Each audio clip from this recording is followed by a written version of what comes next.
Bienvenue dans le débat. Le Louvre a rouvert ses portes 3 jours après le cambriolage. Les voleurs de 8 joyaux de la couronne de France courent toujours, eux.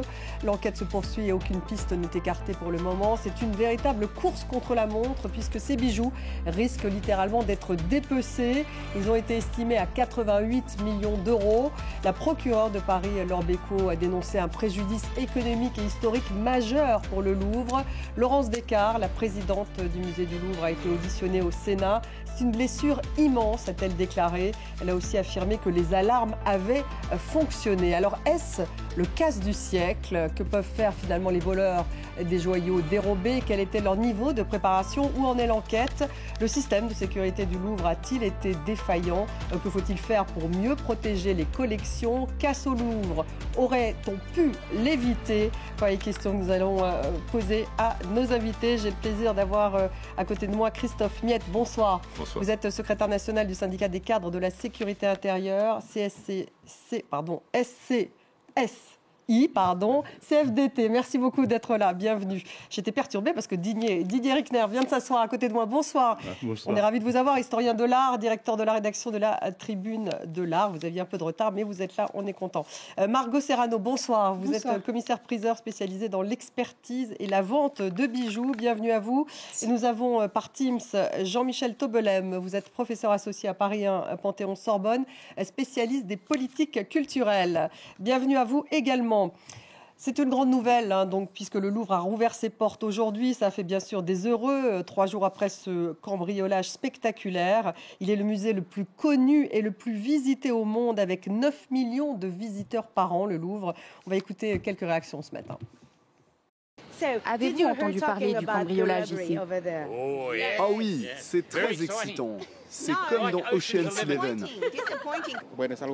C'est quelque chose de surprenant. On dirait que la fiction est devenue réalité parce qu'on ne pensait pas qu'ils arriveraient à voler si facilement des bijoux aussi précieux. Ça a renforcé notre fascination pour le lieu.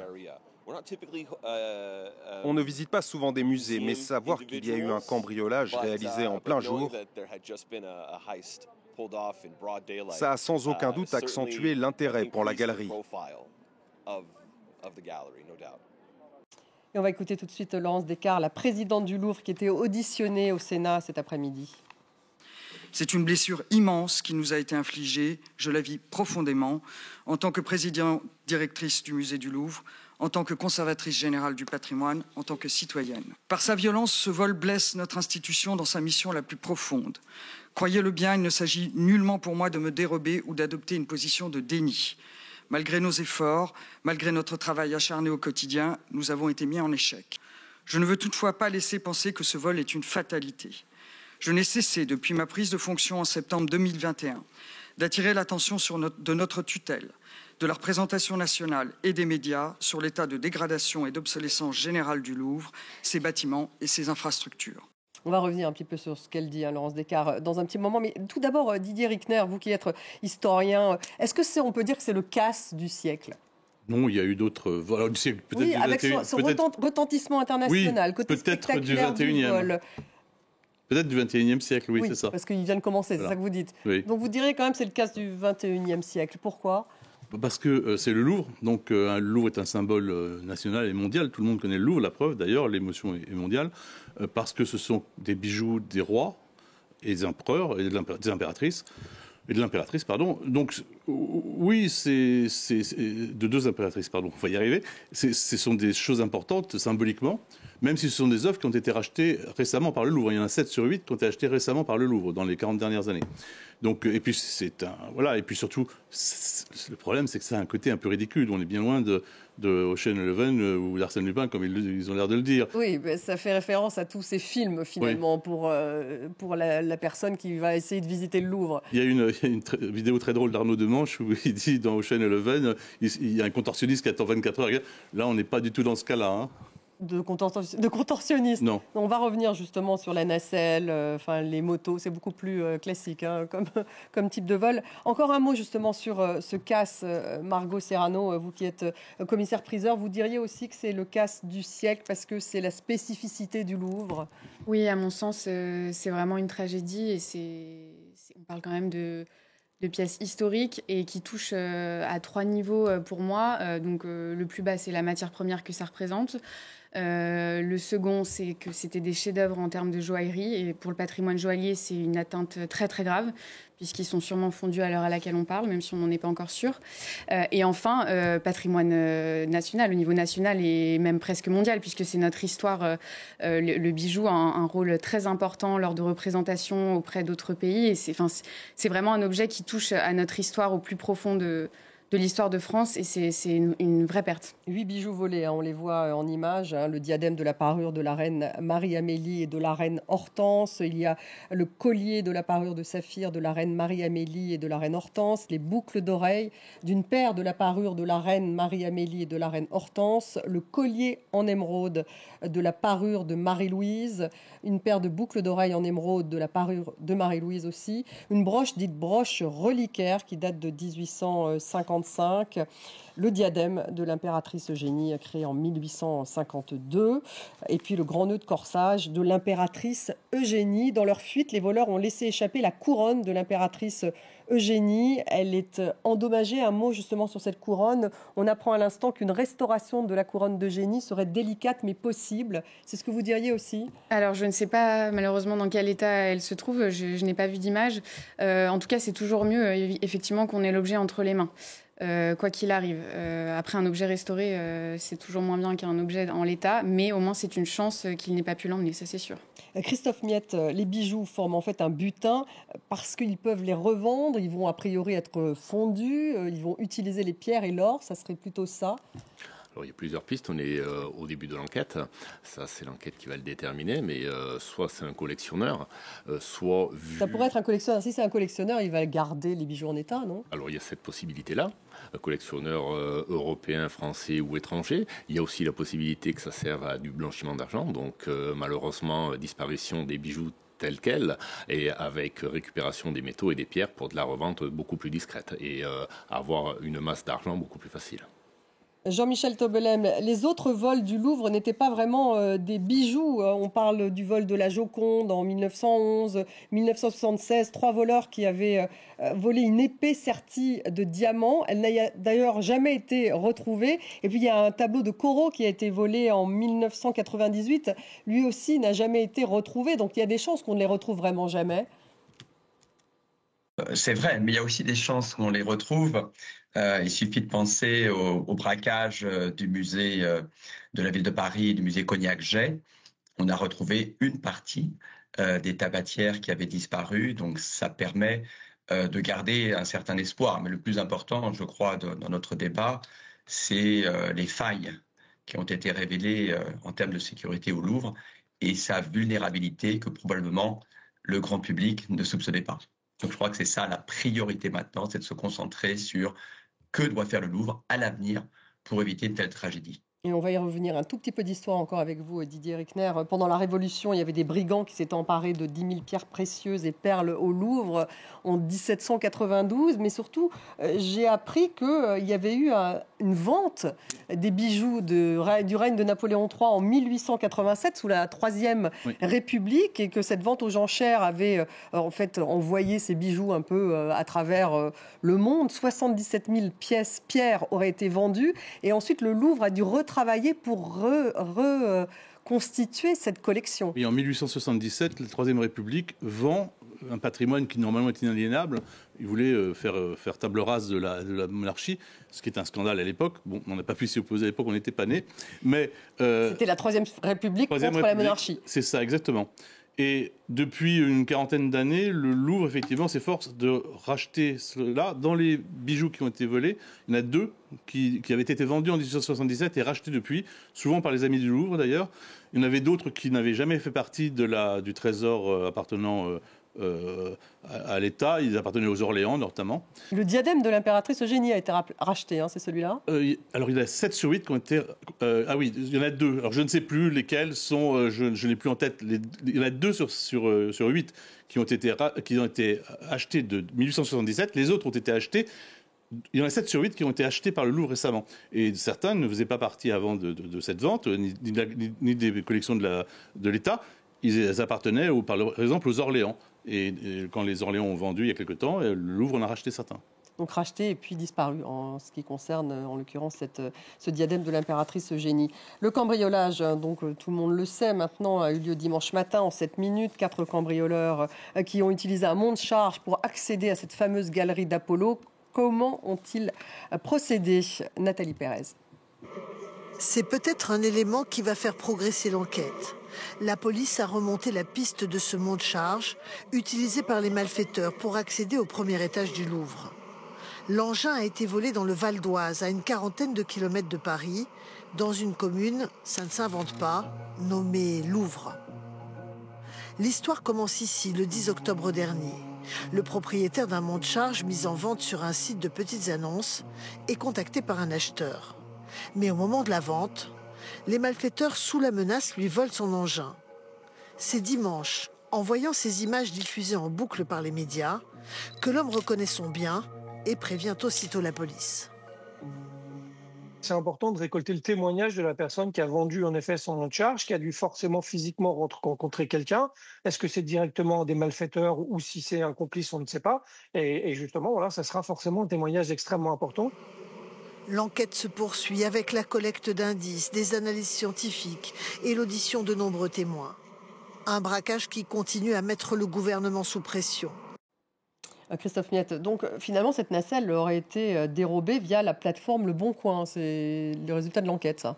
C'est une partie des résultats de l'enquête, tout à fait. Donc là, ça va être un travail de cybercriminalité. Ça va être la recherche de qui a consulté cette annonce pour essayer de remonter plusieurs pistes, en même temps que les empreintes, le tas d'empreintes génétiques qui ont été récupérées au niveau du Louvre. Une ouverture du Louvre, ça veut dire que l'enquête au sein du Louvre, au sein de son personnel, c'est terminé, ça? Non, vous travaillez en entonnoir. Toutes les pistes sont encore ouvertes et vous les refermez progressivement. Donc il y a encore bon nombre d'auditions qui va avoir lieu. Il y a de l'ADN qui va parler, il y a du bornage téléphonique et de la surveillance via les réseaux du périphérique qui vont être surveillés, analysés, et plus les divers témoignages et les fils WhatsApp ou autres utilisés par les civils pour filmer, pour essayer de remonter l'exactitude des renseignements et la fuite de ces individus pour pouvoir les identifier. Ça semble... Est-ce qu'ils étaient très bien préparés, à votre avis? Parce que, voilà, ça me paraît très simple, cette nacelle, d'être montée, tout ça en 7 minutes. Bon, ils ont tout de même lâché une des œuvres, un des bijoux, mais enfin... Alors, préparé, c'est indéniable. Il l'était. Maintenant, on peut souligner la dextérité aussi quand il y a eu l'alarme de déclencher des surveillants et vigiles du Louvre qui ont permis et qui ont empêché de faire brûler une preuve d'indice qui va servir à travailler concernant la recherche d'ADN, de traces ou autres présents sur le camion, sur le matériel, sur le gilet également qui a été abandonné, et bon nombre d'indices comme ça qui vont être analysés pour pouvoir essayer d'identifier au plus rapidement, puisque là il y a urgence, d'identifier rapidement ces auteurs pour pouvoir essayer de retrouver ce trésor intact.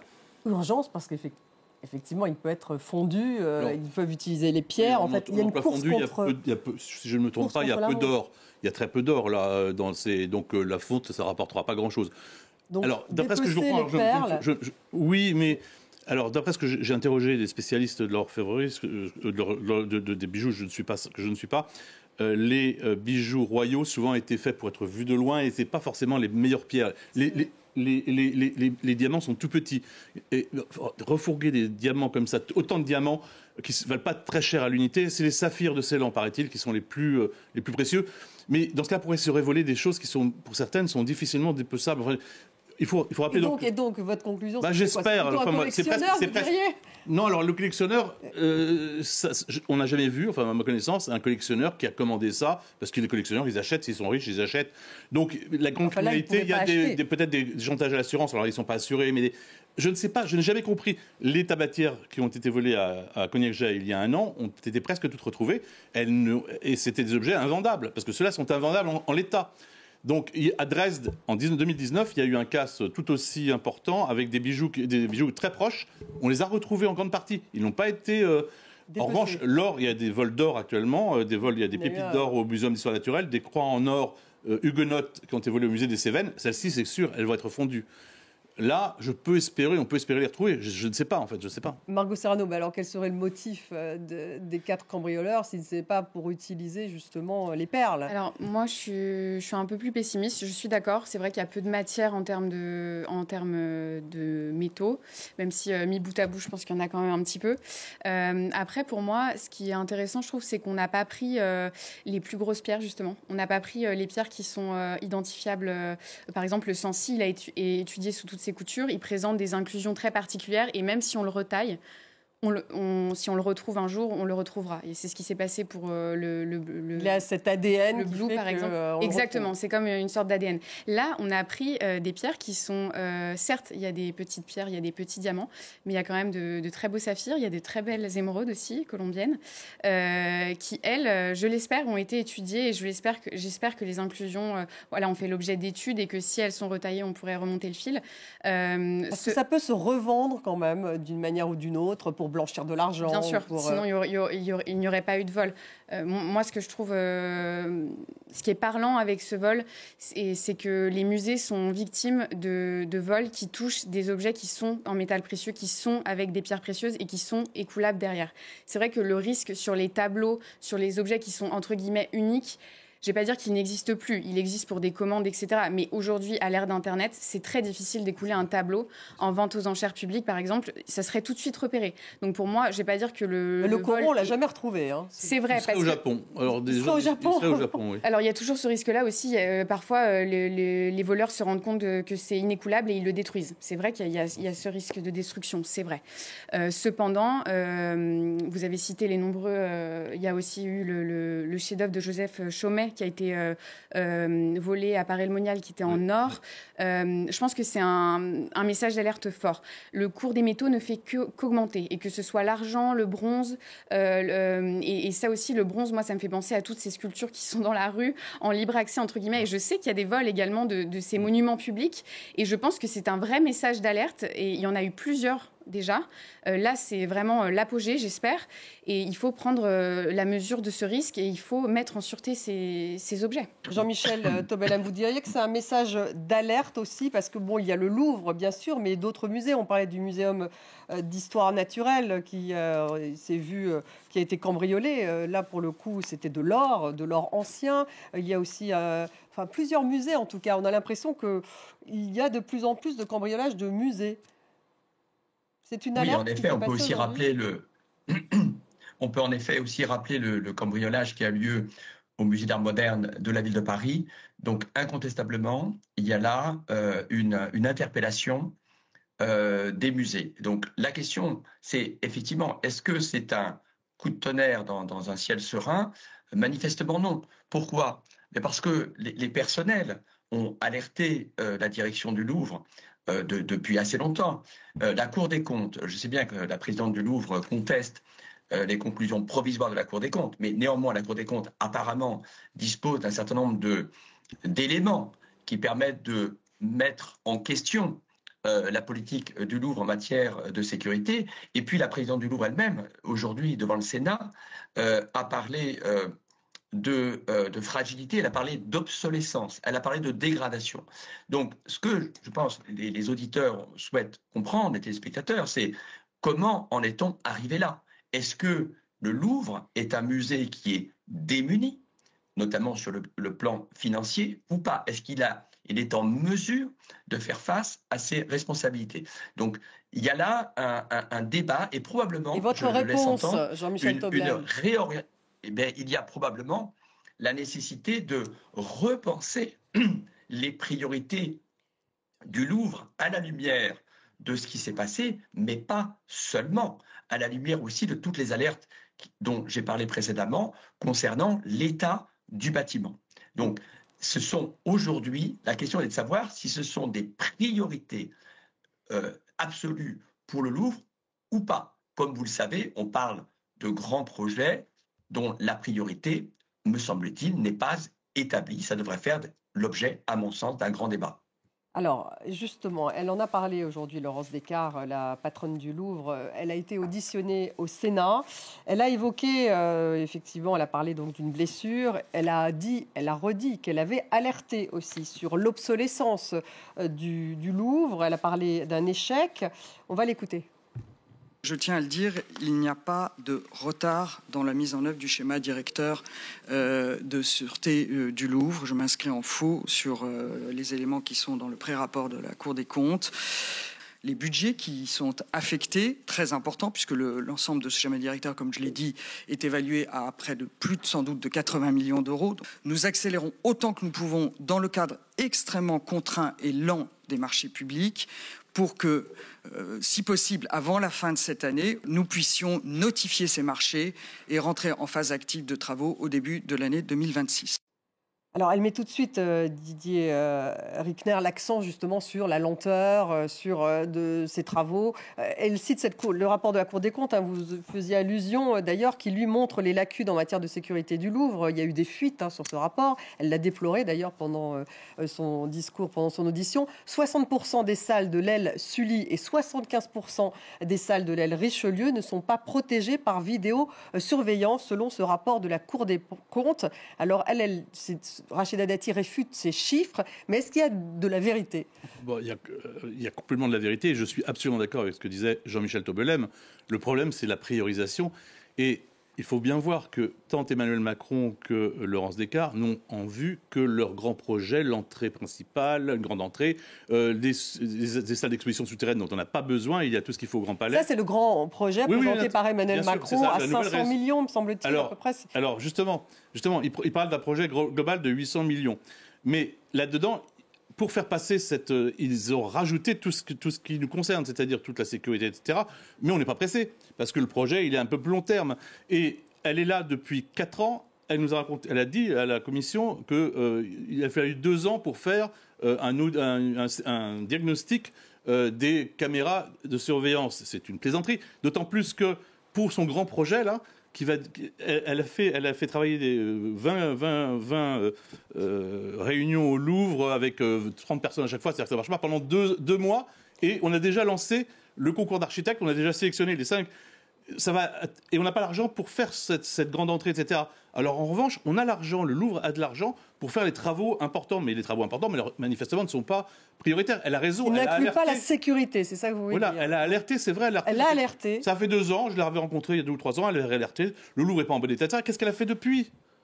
Elle a l'argent pour le faire et elle ne l'a pas commencé. Margot Serrano, elle dit qu'elle a alerté, effectivement elle parle de lenteur. Elle dit autre chose d'intéressant, elle dit que le système d'alarme a bien fonctionné pendant le cambriolage. Alors il y avait toute une question de savoir si la deuxième sonnerie avait effectivement sonné, c'est-à-dire celle qui alerte directement la préfecture. Me semble-t-il, il y a un débat autour de ça. Alors, je vous laisse parler. Bon, en fait, il y a un problème sur la première sonnerie, celle quand on casse.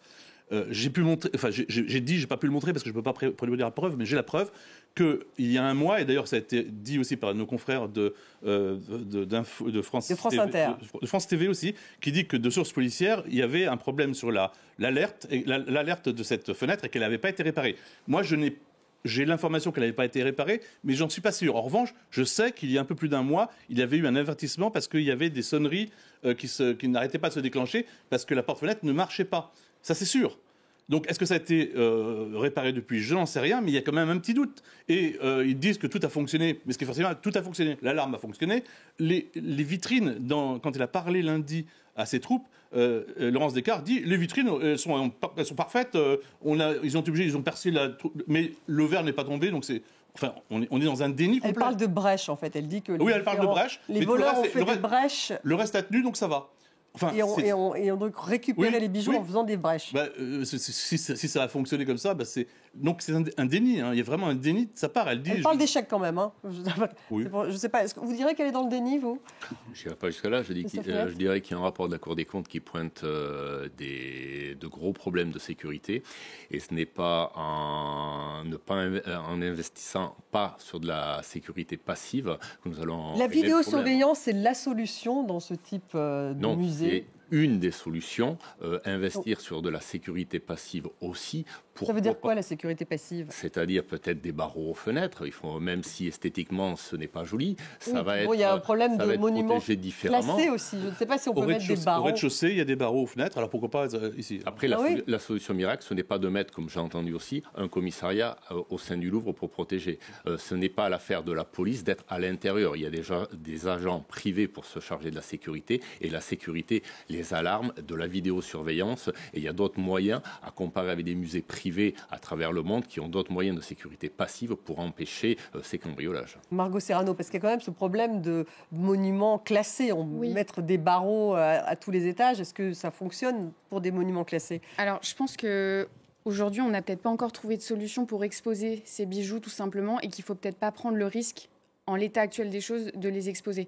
Et ça veut dire on ne les expose pas. Pour le moment, je pense que là, le problème qu'il y a eu quand même, c'est qu'il y a eu des alertes et qu'on n'a pas entendu et qu'on a préféré exposer ces bijoux en l'état, en tout cas. Donc vous faites principe de précaution, c'est-à-dire on ne les présente pas. Pour le moment, en tout cas pour le moment, bien sûr, j'adore les musées, j'adore aller au musée et j'étais ravie de pouvoir les admirer.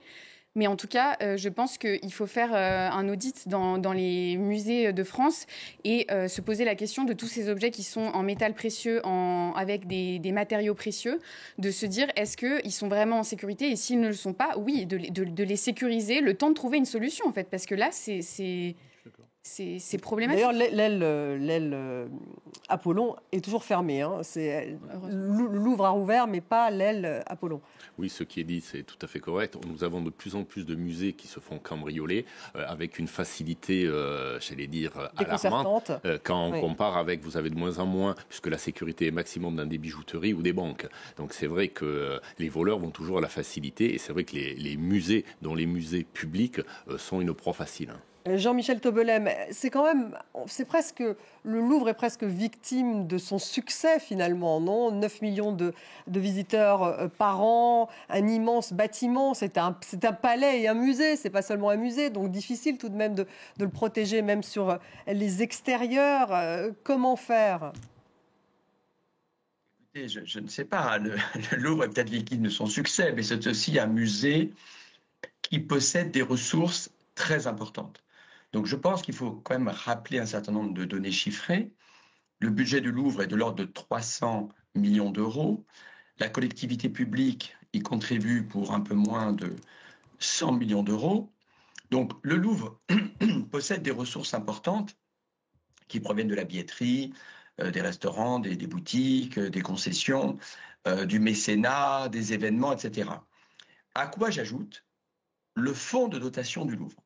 Le fonds de dotation du Louvre, dont l'essentiel des revenus provient, des ressources provient de l'accord avec le Louvre Abu Dhabi, avec les Émirats arabes unis, et de l'ordre, comme ça, de mémoire, de l'ordre de 300 millions d'euros. Donc, si le Louvre décide, si le conseil d'administration du Louvre, dont on n'entend pas parler d'ailleurs, que dit le conseil d'administration du Louvre? Si le Louvre décide d'affecter des ressources importantes à la préservation du bâtiment, à la sécurisation des collections, à une meilleure gestion des flux, il a les ressources pour y parvenir. Et c'est très différent de la situation de nombreux musées en région qui, pour certains d'entre eux, sont très démunis. Donc il y a vraiment un écart très important et il convient donc de traiter à part la question du musée du Louvre. Encore une fois, je me répète, c'est une question de priorité. On demande au Louvre de préserver, de conserver, de sécuriser les œuvres et le bâtiment, d'abord, j'ai envie de dire, et avant tout. Directeur, oui, c'est une question de priorité, vous diriez. Oui, vous êtes d'accord avec Jean-Michel Tobelem? Je suis totalement d'accord, je suis souvent d'accord avec lui d'ailleurs. Le Louvre a de l'argent, le Louvre donc les failles, là, c'est un problème de choix. Oui, c'est un problème de choix. Et de priorité. Prenons un autre exemple. Un exemple, elle a parlé de sa salle à manger, Laurence Descartes. J'avais fait un article là-dessus. Elle nous dit, c'est une salle de réunion, c'est pas vrai, c'est uniquement son assistante personnelle qui a le planning, donc c'est vraiment... Et c'est pour faire venir des mécènes. D'accord, mais les mécènes, c'est ce que j'explique dans mon article, les mécènes, ils n'ont pas besoin d'être dans une salle. Elle a dit que le Canard Enchaîné était venu, il avait trouvé ça un peu décevant. Dans ce cas-là, on ne fait pas venir des mécènes dans une salle qui serait décevante, qu'on a construite pour 500 000 €. On les emmène au restaurant et ça coûte beaucoup moins cher, j'ai fait le calcul. Donc, elle a refait le département des antiquités islamiques qui a été fait il y a moins de 15 ans, qui était parfaitement neuf. Elle l'a refait. Pourquoi ? Donc tout cela, c'est une question de choix. On dépense beaucoup d'argent. Elle a fait ce qui était bien, d'ailleurs, que je l'avais salué à l'époque. Elle est revenue sur des travaux qu'avait fait Jean-Luc Martinez, parce que Jean-Luc Martinez, qui était le prédécesseur, a fait aussi beaucoup d'erreurs, et on en pâtit aujourd'hui un peu, certainement. Il avait fait... Parce qu'il ne s'est pas préoccupé de la sécurité. Il y avait beaucoup de problèmes qui n'allaient pas, beaucoup de choses qui n'allaient pas. J'ai fait beaucoup d'articles sur ça. Mais par exemple, il avait fait dans le pavillon de l'horloge, il avait fait des salles qui étaient complètement absurdes. Elle est revenue sur ça. Ça a coûté beaucoup d'argent, et j'avais dit, à l'époque, c'est bien, parce qu'elle revient sur ce qu'avait fait Jean-Luc Martinez, mais c'était quand même, on défait ce qui avait été fait juste avant, et je ne savais pas qu'il y avait tous ces problèmes de sécurité, je veux dire que je n'avais pas réalisé. Vous n'aviez pas réalisé qu'il y avait des problèmes de sécurité, parce que qui en parlait véritablement avant, effectivement, ce casse. En tout cas, elle avait quand même dit qu'il y avait un problème d'obsolescence, et puis voilà ce qu'en disent les agents de sécurité du Louvre. On va écouter une agente de sécurité du Louvre, elle est représentante syndicale. Syndicalement, on a alerté depuis des mois et même des années sur certaines obsolescences d'équipements techniques qui n'ont pas été entretenus en temps voulu. Au Louvre, on a perdu en 10 ans 190 postes sur ce qui relevait de la surveillance. Et au niveau du ministère de la Culture, où on a une filière dédiée vraiment à ces questions-là de sûreté, de sécurité et de protection du patrimoine, c'est 25% de la filière qui a été détruite au cours de la dernière décennie. Donc de fait, quand on supprime les postes des professionnels à un moment ou à un autre, ça se paye. Christophe Miette. Alors, je ne sais pas, j'ai des chiffres un peu différents sur le nombre de gardiens du Louvre. Je ne sais pas si vous avez des chiffres. J'ai vu 1200, mais elle a dit un autre. Il me semble qu'elle a dit un autre chiffre, la présidente. En fait, oui, alors je ne sais pas quel est le chiffre. Il n'y a pas assez de gardiens au Louvre. Les salles sont souvent fermées. Tous les jours, il y a des salles fermées qu'on ne peut pas visiter. Donc, il y a un problème de gardiens au Louvre, c'est sûr. Oui. Christophe Miette. Non, je dirais que la sécurité a un prix, et c'est vrai qu'au fil des années, la sécurité a baissé et n'a pas su se mettre à la page. On est en 2025, des moyens existent, et il y aurait dû avoir un investissement massif en termes de sécurité sur le plus grand musée au monde. Avec, il y a des gardiens du Louvre, et puis il y a des pompiers aussi, manifestement, qui travaillent 24 heures sur 24. Ce qui peut s'entendre avec les risques d'incendie, vu le passage et les différents réseaux électriques qui circulent dans ces vieux bâtiments. Oui. Ça vous étonne, Jean-Michel Toblem, ces plaintes, le fait que les agents de sécurité du Louvre soient alarmistes, comme cette agence qu'on vient d'entendre ? Pas du tout, si je puis dire. Encore une fois, ces alertes, elles sont anciennes. Madame Descartes indique elle-même qu'elle a fait ses constats à son arrivée au Louvre, c'est-à-dire il y a 4 ans. Je crois que ce qui est devant nous aujourd'hui, au-delà de la réorientation possible de la politique et des priorités que doit se fixer le Louvre à l'avenir, c'est la question du projet du côté de la colonnade Perrault. C'est bien ce projet aujourd'hui. Il va falloir que la représentation nationale se pose des questions, en effet, sur le coût de ce projet qui, pour un certain nombre de personnes, dont moi-même, ne paraît pas indispensable, afin de réaffecter en urgence le maximum de ressources mobilisables du côté de tous les côtés possibles, du côté du Louvre, du côté du ministère de la Culture, en faveur de la protection du bâtiment et des œuvres, et j'ajoute, si je puis me permettre, de la gestion des flux des visiteurs qui n'est pas satisfaisante et de l'amélioration de l'expérience des visiteurs qui est perfectible. C'est le moins qu'on puisse dire. Ça fait beaucoup de choses qui peuvent être perfectibles. On va écouter justement Laurence Descartes sur les moyens. Ces dernières années, le musée a connu une baisse de ses effectifs de surveillance et de sûreté. Sous ma présidence, ces effectifs n'ont pas baissé.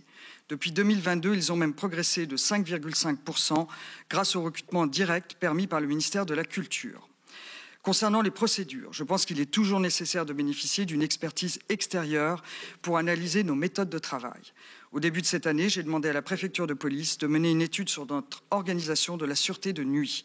Le rapport a été rendu cet été et nous allons en appliquer les recommandations. directeur, c'est ce qu'elle vient de dire. Oui, donc c'est encore une fois, c'est le déni. Elle a demandé un rapport, tout va bien, elle s'occupe de tout. Sauf qu'on voit les conséquences. Le rapport de la Cour des comptes dit que les dépenses dans les systèmes de sécurité sont inférieures à celles d'il y a 20 ans. Rachida Dati réfute. J'ai tendance à croire la Cour des comptes qui, en général, travaille plutôt pas trop mal. Et ce qu'il faut savoir, c'est que le rapport de la Cour des comptes, que je n'ai pas lu encore... Il n'a pas été diffusé, non, en pas fait. encore. Il sera diffusé début... Oui, c'est des fuites. Parce que c'est au stade du pré-rapport, comme on dit, c'est-à-dire qu'ils sont en train de répondre. Ça sera début novembre, normalement. Mais il faut savoir que le rapport est, d'après ce qu'on m'a dit, accablant pas seulement sur ce plan-là, pas seulement sur le plan de la sécurité. Par exemple, Jean-Michel Toubelem parlait de l'accueil des personnes. Les files d'attente sont infernales. Il n'y a du côté, quand on rentre du côté de la galerie marchande, il n'y a qu'un portique. D'ailleurs, il faudra un jour se poser la question des portiques qui ne sont que dans les musées. Parce que quand on va au théâtre, il n'y a pas de portique. Quand on va au cinéma, il n'y a pas de portique. Quand on va dans les grands magasins, il n'y a pas de portique. Ça, c'est pour des raisons de sécurité, en l'occurrence. De sécurité. Attendez, et pourquoi il n'y a pas... Quand on va au théâtre, il n'y a pas de sécurité. Vous savez bien que ces portiques, ils ne servent pas à grand-chose. Un terroriste déterminé, il passera sans problème. Et ça fausse... ça rend l'expérience du visiteur très compliquée. Ça coûte très cher, en plus. Donc ça, il faudrait qu'un jour, quelqu'un se pose la question. Il n'y a que dans les musées qu'on fait ça. Alors, on nous dit en plus... Mais dans les musées, de toute façon, ce n'est pas les œuvres qu'on protège, c'est les gens. Donc, je ne comprends pas ces contrôles de sécurité, il y a un vrai problème. Enfin bon, c'est next. Mais en tout cas, l'expérience du visiteur n'est pas bonne. Le visiteur regarde quelles sont les salles ouvertes. Alors déjà, il faut dire quelles sont les salles fermées. Donc elle regarde. Et je voudrais visiter cette salle-là. Il arrive au Louvre et la salle, pas de chance, est fermée. C'est n'importe quoi. De la cohérence, en fait. Aucune cohérence. Et puis le Louvre, il doit être ouvert entièrement. Margot Serrano, oui, il n'y a qu'un certain nombre de pièces qui sont ouvertes. Oui, fermées régulièrement. Quand on voit le niveau de sécurité, est-ce qu'ils pourraient ouvrir entièrement non, ils n'ont pas assez de gardiens. Et de toute façon, quand ils ouvrent, il y a un gardien pour 3 ou 4 salles.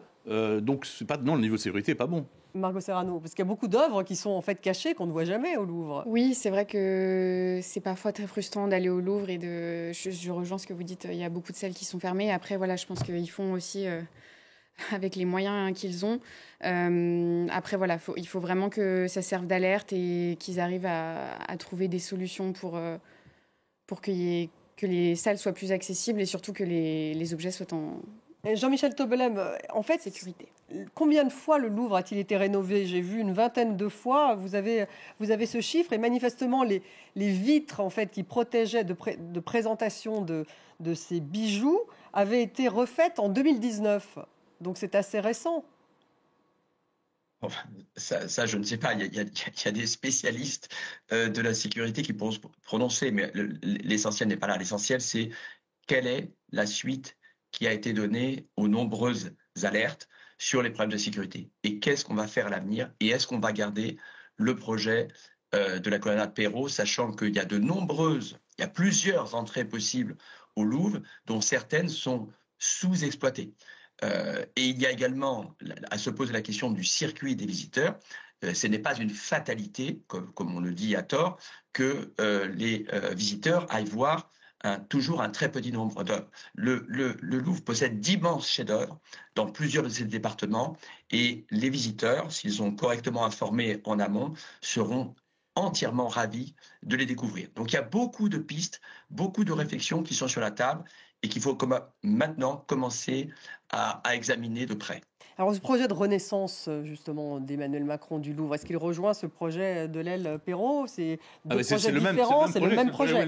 Donc là, il était question surtout de protéger la Joconde, me semble-t-il. Non, alors il est question d'isoler la Joconde, ce qui est en soi pas forcément une mauvaise idée. Mais il y a d'autres endroits où on aurait pu la mettre, l'isoler des collections, parce que c'est vrai qu'elle perturbe un peu le... Mais encore une fois, là, je rejoins encore Jean-Michel Toubelem quand il dit qu'il y a des pans entiers du Louvre qui sont vides. Rappelons-nous l'exposition Vermeer au Louvre. Il y a les foules, on n'arrive pas à contenir les foules. Les Vermeer au Louvre actuellement, personne ne va les voir parce qu'ils sont au 2e étage de la cour carrée. Ce qui veut dire quoi? Ce qui veut dire que comme on achète des places et qu'on réserve des places, il y a des moments, le Louvre, on ne peut plus acheter de place au Louvre, les visiteurs ne peuvent plus rentrer, alors que ces salles sont vides. Il y a une gestion des flux qui est désastreuse. Enfin, quand je dis que la gestion du Louvre n'est pas bonne depuis très longtemps, elle n'est pas bonne. Et des fois, on me dit que j'attaque, que c'est des attaques personnelles. C'est pas personnel, hein, c'est un constat. Oui, mais ce projet, justement, Renaissance... Mais ça ne résoudra pas du tout ça. Non, ils veulent construire de nous... Par exemple, parce qu'on a parlé de la Joconde, on parle... Oui, alors, ils veulent faire... En fait, il y a 3 projets. Ils veulent faire une grande entrée monumentale, donc on ne sait pas ce qu'elle donnera, qui sera certainement sur le côté, sur la colonnade de Perrault. Donc une deuxième... Ça, c'est pour faciliter les flux. Oui, mais comme le dit Jean-Michel Toubelem, il y avait des entrées qui sont fermées, plusieurs entrées qui pourraient être ouvertes à moindre frais. Première chose. Deuxième chose, ils veulent faire des salles d'exposition parce que le Louvre ne veut pas envoyer des expositions comme c'était avant au Grand Palais. On a refait le Grand Palais pour 500 millions d'euros, très cher. Il y a des salles d'exposition que le Louvre ne veut pas utiliser. C'est absurde. C'est absurde. Troisième, et en plus, pourquoi il ne veut pas les utiliser? Parce qu'il veut garder l'exposition chez lui. Donc actuellement, il y a l'exposition David qui, honnêtement, elle va très bien dans les salles. Enfin, il y a suffisamment de salles d'exposition au Louvre. Deuxième chose, effectivement, une salle souterraine pour la Joconde, bon, donc inondable, c'est un peu bizarre. Mais la Joconde, par exemple, on aurait très bien pu la mettre à la place des chefs-d'œuvre du Quai Branly qui devraient retourner au Quai Branly parce qu'il n'y a pas de raison que le Quai Branly... Est-ce que plus au Louvre, là? Mais non, mais le Louvre n'a pas vocation à avoir l'art africain qui a... Tous ces touristes qui viennent au Louvre, qui vont au Louvre pour voir... Ils ne vont pas voir l'art africain, parce qu'ils ne savent pas que l'art africain est là. Il n'y a personne là-bas. Ils vont voir la Joconde au Louvre. Oui, mais la Joconde, ils peuvent aller la voir au Louvre. On pourrait très bien l'isoler et ça permettrait... Je ne suis pas contre l'isolement de la Joconde, il y en a certains qui sont contre, moi je ne suis pas contre, mais pas la mettre dans... Pas creuser un projet à 500 millions d'euros pour le... Parce que voilà, c'est 500 millions d'euros plus 300 millions, c'est 800 millions d'euros. Mais ils veulent faire ce projet pour faire passer ces 3 points, les salles d'exposition souterraines, la Joconde et l'entrée monumentale. Et c'est ce projet-là qu'il faut abandonner. Il faut l'abandonner parce qu'il n'y a pas de mesures de sécurité prévues. Déjà parce qu'il n'est pas financé. Elle voulait le financer avec le mécénat pour le moment, on espérait, Bernard Arnault. Il n'y a pas l'argent pour le financer. Ils parlent de financement privé, hein. Ils ne veulent pas... Sauf que pour le moment, ils ne le trouvent pas. Hein, voilà. Et donc, sauf qu'il y a de l'argent, oui, pour faire les travaux, mais qu'on va peut-être faire maintenant, mais qu'on aurait dû faire depuis longtemps. Margot Serrano, vous avez un avis sur ce projet Renaissance du Louvre? Je pense que oui, il est urgent de désengorger les musées de manière générale. Et c'est vrai que c'est quelque chose dont beaucoup de personnes se plaignent, le fait qu'on ne peut même pas apprécier correctement les œuvres parce qu'on se pousse devant. Enfin, c'est vraiment problématique et c'est devenu compliqué d'aller au musée aujourd'hui. C'est vrai. À cause de la gestion des flux. En grande partie à cause de la gestion des flux. Qu'on peut s'inscrire sur Internet. C'est vrai que le musée est quand même immense et c'est vrai qu'on pourrait, je ne sais pas, limite le diviser peut-être en différentes parties et comme ça permettrait d'avoir une meilleure gestion effectivement des flux. Que dit le spécialiste de la sécurité, Christophe Miette? Je pense que ce cambriolage a mis en lumière bon nombre de failles de sécurité. Le rapport de la Cour des comptes appuie aussi ces failles de sécurité et je pense qu'il est urgent d'agir puisque la police, je le rappelle, n'intervient qu'après. Plus de moyens aussi? Plus d'agents, plus de sécurité, plus de moyens passifs, de sécurité passive, comme je le rappelais, de la vidéosurveillance. À l'heure actuelle, je ne comprends pas qu'on ne puisse pas utiliser ces moyens de vidéosurveillance mis à disposition que d'autres pays et d'autres musées dans le monde utilisent. Il y a une urgence pour préserver notre trésor national. Merci à tous les 4 d'avoir participé à cette émission. Margot Serrano, Didier Rickner, merci beaucoup Christophe Miette, merci à vous Jean-Michel Tobelem, merci à vous tous de nous avoir suivis. Vous retrouvez l'émission sur les réseaux sociaux et je vous dis à demain.